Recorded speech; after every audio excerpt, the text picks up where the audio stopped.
नमस्कार दोस्तों, आज हम बात करने वाले हैं एक ऐसे व्यवसाय की जो भारत में तेजी से बढ़ रहा है, जिसकी मांग पूरे साल बनी रहती है और जिसे सही योजना के साथ शुरू किया जाए तो यह स्थायी और लाभदायक आय का मजबूत स्रोत बन सकता है। जी हाँ, आज का विषय है poultry farming business. Poultry farming केवल मुर्गी पालन नहीं है, बल्कि यह एक सुनियोजित, वैज्ञानिक और प्रबंधन आधारित व्यवसाय है।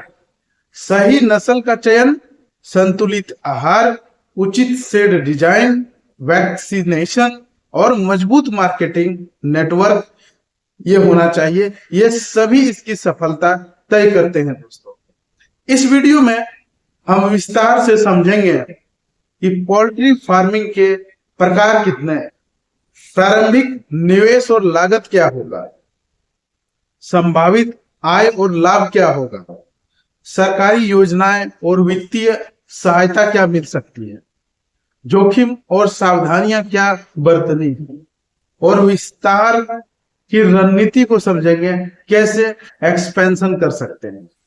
आप देख रहे हैं एमबी बिजनेस वर्ल्ड और मैं हूं मुकेश वर्मा। चलिए विस्तार से समझते हैं कि पोल्ट्री फार्मिंग क्या है। पोल्ट्री फार्मिंग एक संगठित कृषि आधारित बिजनेस है, जिसमें मुर्गियों का पालन बिजनेस उद्देश्य से किया जाता है। मुख्य रूप से अंडा और मीट उत्पादन के लिए किया जाता है। भारत में प्रोटीन की मांग लगातार बढ़ रही है।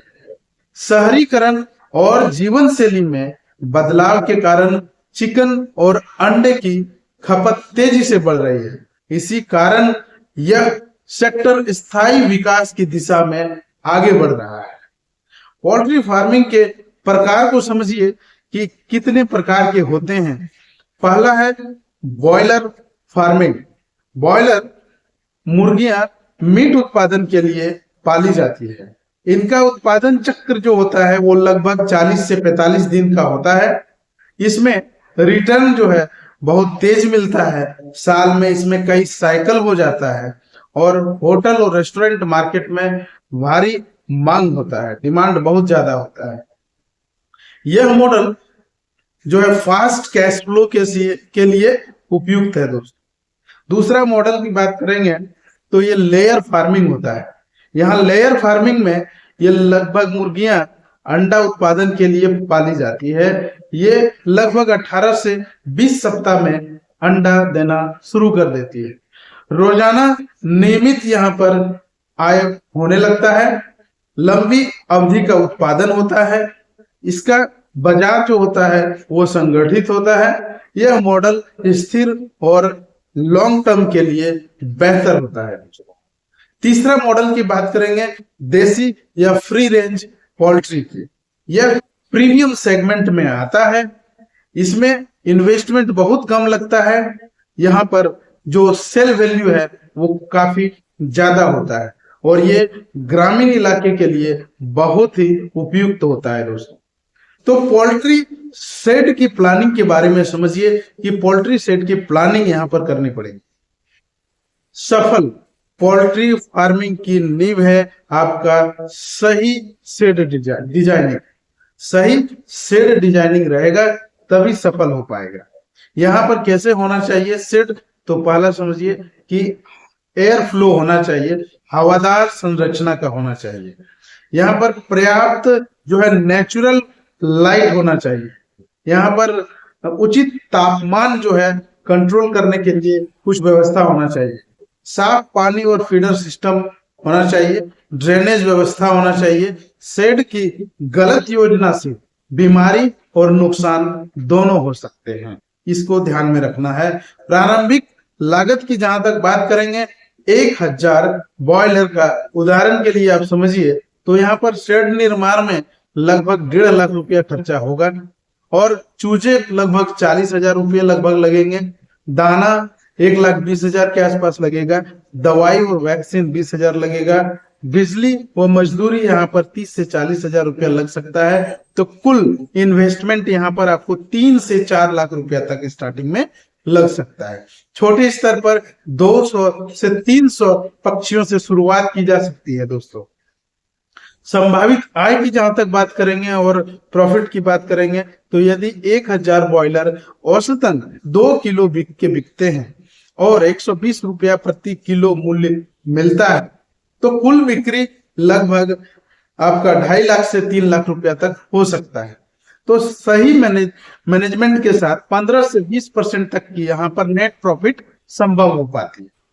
तो लेयर मॉडल में 1000 मुर्गियों की यदि रोज 800 से 900 अंडे देती है और 5 रुपया प्रति अंडा बिक्री हो, तो रोज का आय 4000 से 4500 रुपया तक हो सकता है। यहाँ पर सरकारी योजनाएं और वित्तीय सहायता की बात करेंगे, तो सरकार पोल्ट्री फार्मिंग को प्रोत्साहित करती है। यहाँ पर आपको नाबार्ड के माध्यम से यहाँ पर फाइनेंशियल असिस्टेंस आपको मिल जाता है दोस्तों। पीएमईजीपी योजना के तहत आप इस बिजनेस को स्टार्ट कर सकते हैं। यहाँ पर स्टेट पशुपालन विभाग सब्सिडी भी देता है। यहाँ पर बैंक लोन की सुविधा भी हो जाती है।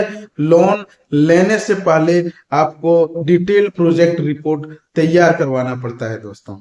तो यहाँ पर आप समझिए कि बायो सिक्योरिटी और स्वास्थ्य प्रबंधन के बारे में यहाँ पर समझिए कि नियमित आपको वैक्सीनेशन कराना पड़ेगा। शेड की सफाई रेगुलर होना चाहिए। यहाँ पर एक्सटर्नल जो है आदमियों का नियंत्रण, प्रवेश जो है वो एक कंट्रोल्ड होना चाहिए। यहाँ पर क्वालिटी फीड होना चाहिए। यहाँ पर रेगुलर हेल्थ चेकअप होना चाहिए और जो बीमारी नियंत्रण ही लाभ का सबसे बड़ा आधार है यहाँ पर, कि बीमारी नहीं आए दोस्तों। यहाँ पर जोखिम और सावधानियां के बारे में आप समझिए, तो बाजार मूल्य में उतार चढ़ाव यहाँ पर लगा रहता है। तो फीड का जो कीमत है इसमें वृद्धि होते रहता है। बीमारी का खतरा बना हुआ रहता है। मौसम का भी प्रभाव पड़ता है। ठीक है, तो अब समझिए कि जोखिम प्रबंधन और बीमा पर विचार कीजिए कि इंश्योरेंस कैसे इसका कर सकें। तो विस्तार की रणनीति भी अपनाइए यहाँ पर कि अपने बिजनेस को कैसे हम बढ़ा सकें। पहले छोटा से शुरू करें और रिकॉर्ड जरूर मेंटेन करें।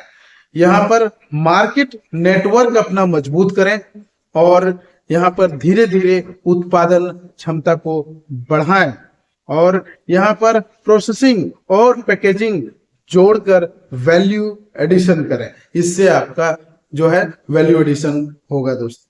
तो इस तरह से आपने जाना कि पोल्ट्री फार्मिंग कैसे किया जाना चाहिए, कितने प्रकार के होते हैं, कितने लाभ आपको हो सकते हैं, क्या इन्वेस्टमेंट करना पड़ेगा स्टार्टिंग में, आप कैसे विस्तार इसको कर सकते हैं। तो पोल्ट्री फार्मिंग एक जो है स्टेबल, प्रॉफिटेबल और एक्सटेंडेबल योग्य व्यवसाय है। लेकिन यहाँ पर सक्सेस केवल इन्वेस्टमेंट से नहीं बल्कि मैनेजमेंट, डिसिप्लिन और मार्केट अंडरस्टैंडिंग से मिलती है।